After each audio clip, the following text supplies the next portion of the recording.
La formation s'appuie sur des approches pédagogiques variées et complémentaires afin d'offrir une expérience d'apprentissage riche, engageante et mémorable. La pédagogie par découverte permet à l'apprenant d'explorer le résultat pratique d'une fonctionnalité avant même d'en étudier la théorie. Dans notre exemple, nous commençons par illustrer le concept des filtres figés à travers un cas réel, puis nous présentons progressivement à l'apprenant la démarche à suivre.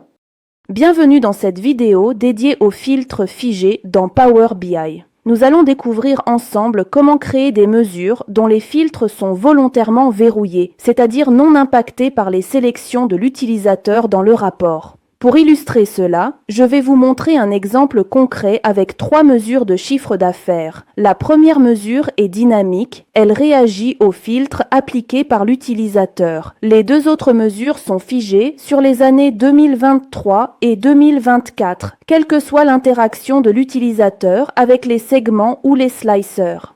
La pédagogie par l'erreur, elle consiste à provoquer volontairement une erreur afin de mettre en évidence la bonne solution. Dans notre exemple, l'apprenant constatera que la dépendance entre segments ne fonctionne pas dans le rapport.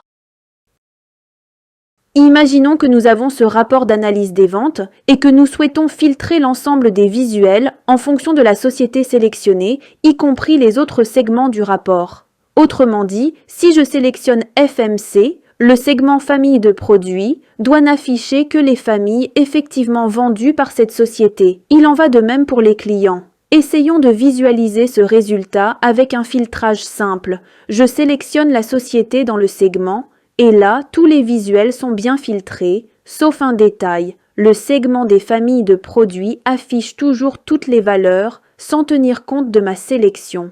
Tout simplement, le filtre appliqué sur la table société ne peut pas remonter jusqu'à la table produit en traversant la table vente. Power BI bloque cette propagation. La pédagogie par problème place l'apprenant face à une situation concrète qu'il est susceptible de rencontrer lors de l'élaboration de rapports dans un contexte réel d'entreprise. Dans notre exemple, il sera confronté à des données qui ne peuvent pas être directement exploitées dans un modèle en étoile sous Power BI et qui nécessitent une restructuration préalable. À titre d'exemple, il peut s'agir d'un tableau de vente qui comporte une ligne par produit avec une colonne pour chaque mois ainsi qu'une autre indiquant l'année concernée. Bien que cette structure soit courante dans les fichiers Excel, elle est dite large et présente plusieurs limites pour l'analyse des données.